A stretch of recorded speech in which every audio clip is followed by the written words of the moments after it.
ইষ্টপ্রাণ দাদা ও মায়েদের প্রত্যেককে জানাই আমার আনন্দিত জয়গুরু। আশা করি আপনারা ঠাকুরের দয়ায় বেশ ভালো আছেন। আমিও ঠাকুরের দয়ায় বেশ ভালো আছি।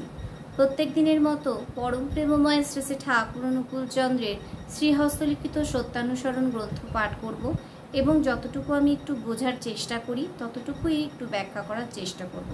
আপনারা ভিডিওটা স্কিপ না করে অবশ্যই একটু শুনবেন, আর ভিডিও শেষে আমাকে অবশ্যই কমেন্টস করে জানাবেন যে আমি যে ব্যাখ্যাগুলো করছি বা ব্যাখ্যাটা সঠিক হচ্ছে কিনা। অবশ্যই একটু কমেন্টস করে জানাবেন।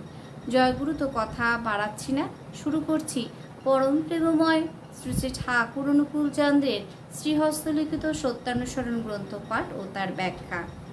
যে আগে ঝাঁপ দিয়েছে, আগে পথ দেখিয়েছে, সেই নেতা। নতুবা কথায় কি নেতা হওয়া যায়?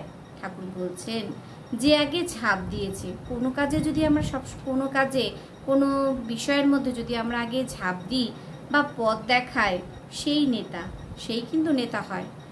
কোনো কাজ করতে গেলে যে আমাদের দিক অনুসরণ করে নিয়ে চলে কিংবা পথ দেখায়, সেই কিন্তু নেতা।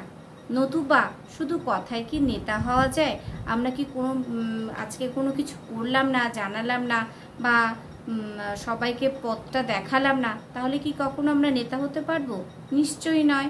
তো ঠাকুর সেই কথাই বলছেন যে আগে ঝাঁপ দিয়েছে, আগে পথ দেখিয়েছে, সেই নেতা।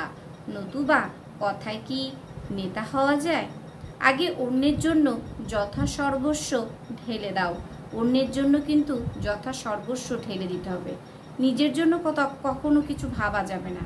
অন্যের জন্য, অপরের জন্য সর্বস্ব ঢেলে দিতে হবে। দশের পায়ে মাথা বিক্রয় করো। প্রত্যেকটা মানুষের দশের পায়ে কিন্তু মাথা বিক্রয় করতে হবে, বিক্রি করে দিতে হবে।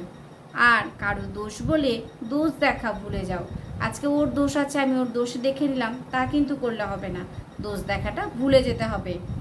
আর কারো দোষ বলে দোষ দেখা ভুলে যাও। সেবায় আত্মহারা হও। সেবায় কিন্তু আত্মহারা করতে হবে, কারণ সেবা হচ্ছে আমাদের পরম ধর্ম। সেবা দিতে গেলে কোনো ভিতরে কোনো স্বার্থভাব আসা চলবে না, বা নিঃস্বার্থভাবে সেবা দিতে হবে।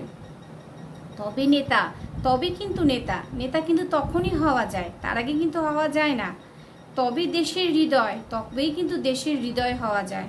তবে দেশের রাজা, তবেই কিন্তু একটা দেশের রাজা হওয়া যাবে।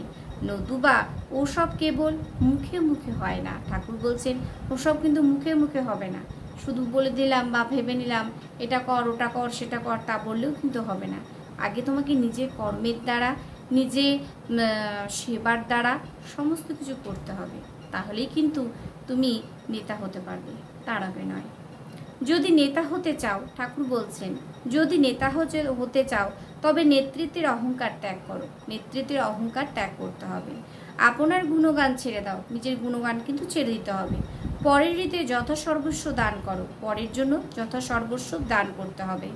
আর যা মঙ্গল ও সত্য নিজে তাই করে দেখাও। যা মঙ্গল, যা ভালো, তা কিন্তু করে দেখাতে হবে। আর সকলকে প্রেমের সহিত বলো। সকলকে কিন্তু প্রেমের সঙ্গে বলতে হবে। দেখবে হাজার হাজার লোক তোমার অনুসরণ করবে।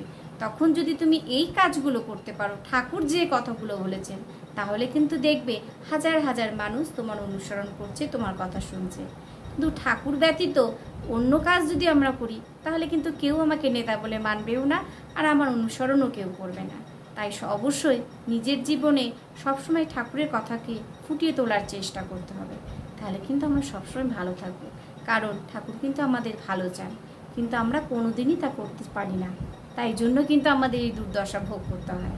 তো জয়গুরু, সবাইকে কেমন লাগলো অবশ্যই একটু কমেন্টসে জানাবেন। আপনারা কমেন্টস করলে আমার খুব ভালো লাগে, এবং পাশেও আছেন, এটাও খুব ভালো লাগে ভাবলে। জয়গুরু, আজকের মতো ভিডিওটা এখানেই শেষ করলাম। পরবর্তী ভিডিও নিয়ে আবার দেখা হচ্ছে। জয়গুরু, ভালো থাকবেন, সুস্থ থাকবেন, ঠাকুরকে মাথায় নিয়ে চলবেন। জয়গুরু।